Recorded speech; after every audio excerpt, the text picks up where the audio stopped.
Yo, today's product review, or rather overview, is on the Ohio Wheel Co. lineup of wheels and products. First of all, shout out my barber. I mean, look at this fade, bro. Look at that lineup, man. Shit. Got me looking like an absolute fuckboy. Shout out Ohio Wheel Co. These guys sent me 8 sets of wheels and 8 sets of bearings. Not like shitty bearings, like good bearings, bro. They sent me like Zillus bearings all the way from the States, paid shipping. And it's not like these guys are a huge company or they have like huge sums of money. So that means a lot to me. These guys really believe in what I do, want to support me. And fortunately, for everyone else, this review may be a little bit biased, but shout out, man. It means a lot when people support me and believe in what I do. So yeah, I hope this review does your wheels justice. So a small intro to Ohio Wheel Co. for many of you who don't know them. So Ohio Wheel Co. are a wheel brand based in Ohio. Who knew? Ohio, United States. And yeah, they're making a lot of interesting products. Chiefly, they're using urethane that changes colors when some heat is put into it, which is pretty cool. And they're making some cool products. Recently, I saw they have like some precision bearing spacers, precision bearings, and also some urethane brake soles, which are different from the regular rubber brake soles that we all use. The guy behind the whole thing is called Josh. Here he is with his son. I don't know if you guys can see that. Shout out all the dads in the skate scene, Daddy Dave, Pantheon Jeff, and all of you out there who don't know that you're fathers yet. Yeah, shout out to you. And yeah, it tells us, you get this in like the product when you buy it, tells us a little bit about what it's about, who you're supporting. Put his son in there for a little bit of emotional blackmail. Gotta respect it. So yeah, that's Ohio Wheel Co. First off, we are going to review their square-lipped offering. This is called the Midwest Select, and in the advertising of this wheel, they say there's nothing mid about it. Truly, there are some aspects that are mid about it, but that price, and yeah, that price is a mid, bro. But let's talk about it. First things first, when you buy this wheel, comes in a little package like this. Not bad, pretty nice. Tells you at the back there, always skate responsibly and have fun. I butchered that. But yeah, first things first, let's touch on the roll speed of this wheel. It's only 70 millimeters in height. It's not that wide. It has a 57 millimeter width. For its size, it's pretty fast. It's not the fastest, but it's decently fast. I really hate slow wheels, and I never really felt like I was struggling to get speed. It had pretty good top speed, pretty good momentum retention, and I mostly had a great time skating it at my freeride spots and corner sessions. Unfortunately, because it is 70 millimeters tall, when you do start wearing down, you tend to lose top speed and momentum quite quickly. So that is a disadvantage, and I think definitely something for a lot of people to consider. It does come with skin. Look how nice that looks. Look how fresh that looks. Which is pretty nice, and it's pretty grippy out of the box. It is too grippy for, I'd imagine, like a beginner to handle, but if you know what you're doing, it's pretty fun. It's pretty fun to take race lines, pretty fun to grip corners aggressively, and it's pretty fun to mess with. Fortunately, and kind of unfortunately, that skin doesn't last too long. So if you have a really big run where you're doing a lot of pre-drifts, a lot of pendies, I'm pretty sure you could get through that skin in like one run or 2 runs. But if you're doing corner sessions, it's gonna take a little bit of time. I will say, do remember to rotate your wheels because the skin isn't that durable, and because like we tend to weight our wheels differently when we're doing slides. Different wheels will wear faster than others, so make sure you're rotating the wheels and you're not sort of wearing one wheel much faster than the other. Next up, let's talk about the slide performance.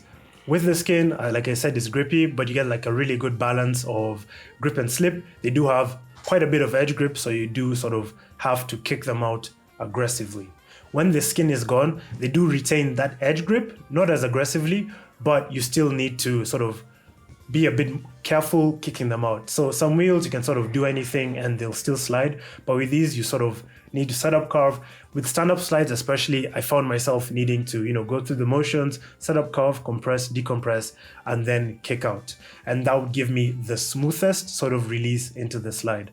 Otherwise, if you just try to kick them out anyhow, you could get into the slide and not have as much control as you want. The slide itself is not really chalky. It's kind of like unique feeling, but it's definitely on the chalkier side, right? The wheels duthane, which is pretty cool and which I do appreciate. Not a lot of wheels duthane here for me in Kenya, so it's nice to see. But most importantly, the slide is very consistent feeling and very forgiving.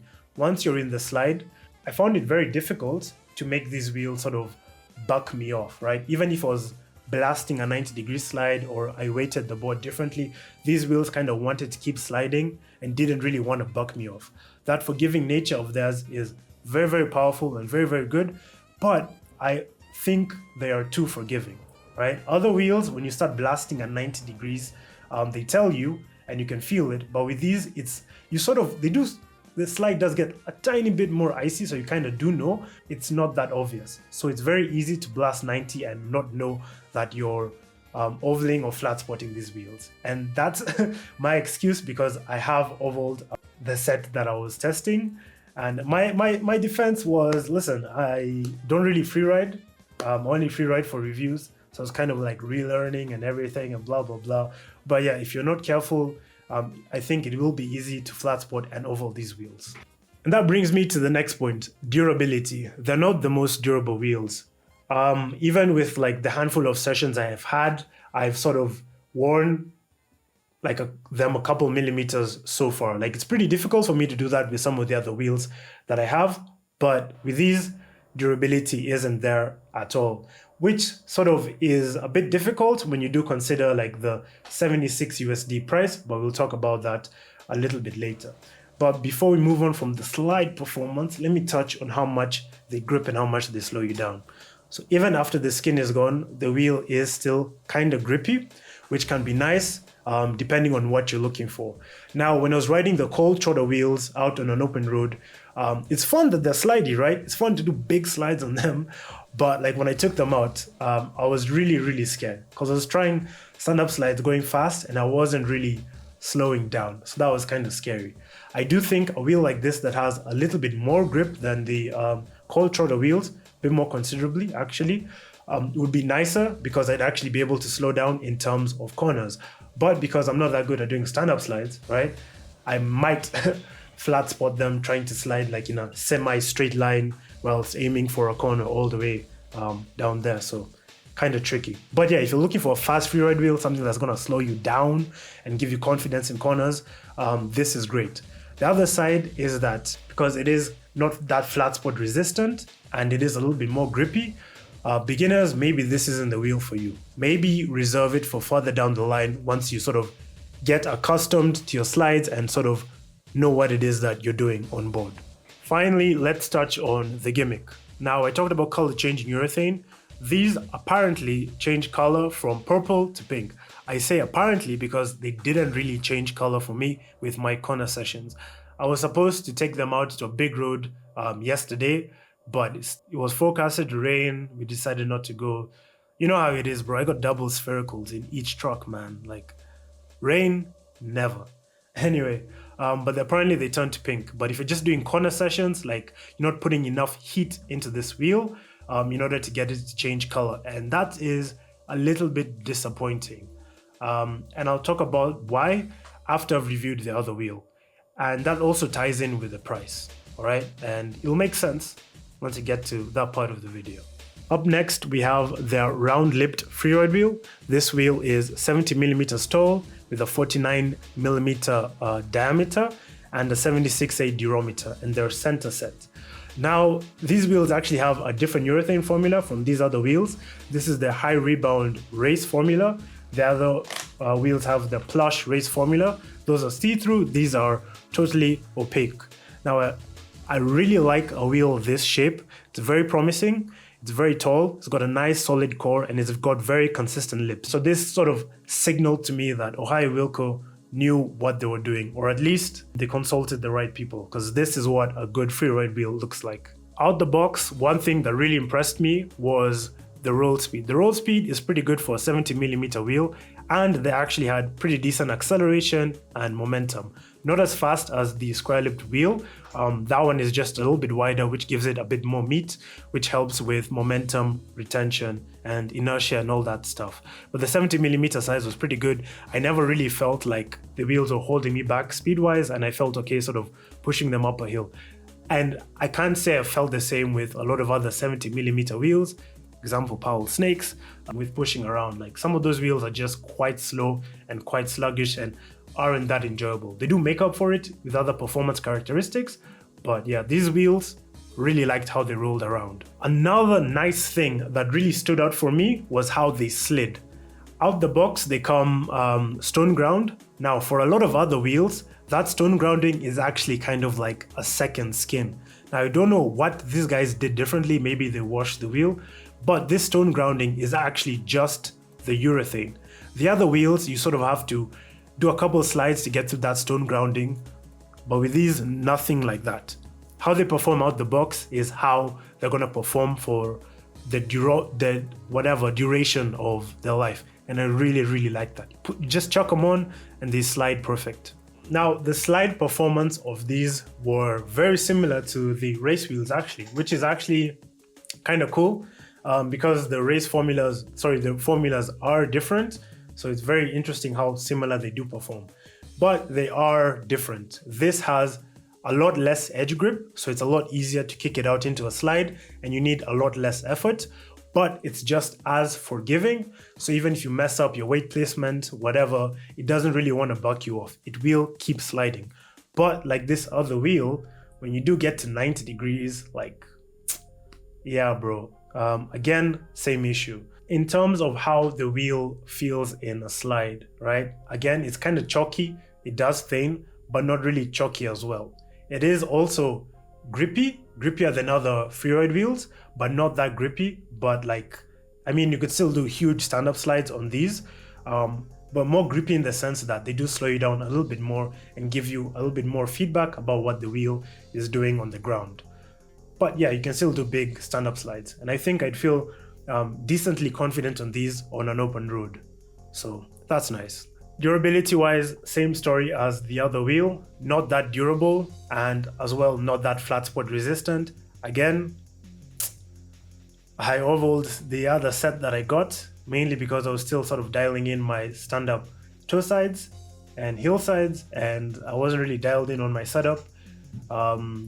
So there's that. So of course, if you're a beginner, you don't know what you're doing, obviously this is a great wheel, but it's quite easy to flat spot it, so I would not recommend it. It's quite easy in terms of the durability is not that great, and also you don't really get that icing out feeling to let you know you're sliding at 90. Yeah, do keep that in mind if you're buying these wheels. Overall, my experience with these wheels was very positive. In fact, I got 4 sets. I'm giving away one to a homie, or rather selling it, to be honest. I'm making him pay for fuel for the next session, bro. You're not getting shit for free, bro. You gotta give something up. Anyway, and I want to keep the other 3 sets for myself, bro. Like, I'm enjoying it so much that I know it's gonna pain me to depart with the other sets. So yeah, I really enjoy them. And that brings me up to the next point. The gimmick, the color changing gimmick, and the price. I'm not gonna lie to you guys, the price of both of these wheels is diabolical. Ohio Wheel Co., I want to defend you, but I'm going to be having a hard time defending you, and I don't think I can do it. Both of these wheels go for 76 USD. That is a lot of money, especially when you consider how their competitor wheels are, right? So square-lipped wheels, I think the cold shoulder wheels are 69 USD. Round-lipped wheels, I think the Powell Snakes are 66 bucks. Blank slates are way cheaper, $35, $40. I don't know how much they go for these days. So the 76 USD is a lot of money. But there are a couple reasons in my mind that would justify that price. Hi, Wilco. Perhaps you guys, you have a lot of overheads, right? And you're not able to make the volume that helps sort of reduce the price per product because it is a small company. Perhaps there was a lot that went into creating this unique urethane. So you guys need to recoup that investment somehow. So I can kind of see where you guys are coming from. But being a broke skater myself, like if there's anything you could do for the price, I think that would go a little bit further, right? Other flip side of that is this. Ohio Wilco are doing a lot of cool stuff, and I do think there are more cool stuff in the pipeline. Yes, these wheels are expensive, but if we do support them, maybe, just maybe, we'll get some other cool stuff in the future. But it's not a guarantee, but there's a lot of interesting stuff that they're doing. Although the argument was kind of weak, I know for a lot of you, performance feedback is what you look for. Trust me, I'm the same. If there's one thing that made these wheels worth the cash in my eyes, it's that color changing gimmick. Now hear me out, okay? Initially, I was like, okay, cool, the wheels change color. So what? Do I look like a cook? Do I look like a teenager who's gonna go and maybe throw a Coleman slide and then show off to like my high school friends? Oh man, look how the color changed, bro. Oh man, it really put the hurt on those wheels, bro. Am I gonna do a gender reveal and then have these wheels turn pink after I slide down the hill outside my house, and then my family is all there clapping and celebrating because it's a girl or whatever, man? No. But what I am is someone who loves data, who loves feedback, who loves seeing cool stuff. And after trying these wheels, that color changing gimmick makes them worth the penny. Alright, I've done a lot of takes on this color changing gimmick. First two takes were great, but the camera angle wasn't good, so I had to redo it. But if this doesn't convince you, just take my word for it. The color changing gimmick is really, really fun, but I'll still try to describe why I enjoyed it so much.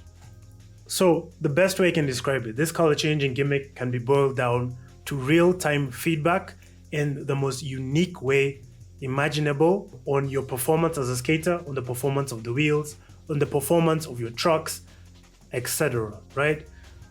There's no other way that you can get the information and data you get from these color changing wheels, from like seeing yourself on video, from other riders' testimonies. What you get from this is truthfully extremely unique. For example, I'm able to see in real time how I'm weighting my board, which wheels are wearing faster or getting more friction and heat into them or sliding more as a result of my weight input, which wheels slide more when I do a stand-up slide, which wheels don't get heat put into them when I do a hands down toe side or hands down heel side.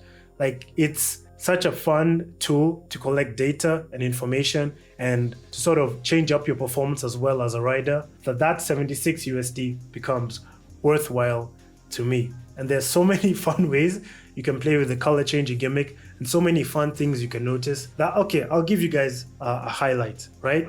So one fun way, of course, was seeing how different wheels wear, right? And seeing which wheel wears when I do which slide. Obviously, you can see this in other wheels with how they wear over time, but with this, you get instant feedback, right? So for example, if you're doing a toe side, on other wheels, you have to keep sliding, keep having a session, and then, and only then will you notice that one wheel is more clubbed out than the others. But with this, just off one slide, you can see sort of, I don't know, brake bias, heat bias, or which wheel you're sliding more, which wheel you're putting more heat into. Another fun thing that I noticed was sort of how the wheel sort of contact patch wears down and which part of the wheel I'm wearing more. So for example, with my wheels, I mainly wore like this end. This end was bright pink, this one, not really. Another thing that was cool that I did notice was that these wheels actually perform differently when they're really bright pink versus when they're cold like this. When they're cold like this, they are a little bit more grippy. But when they get hot pink, noticeably more slidier.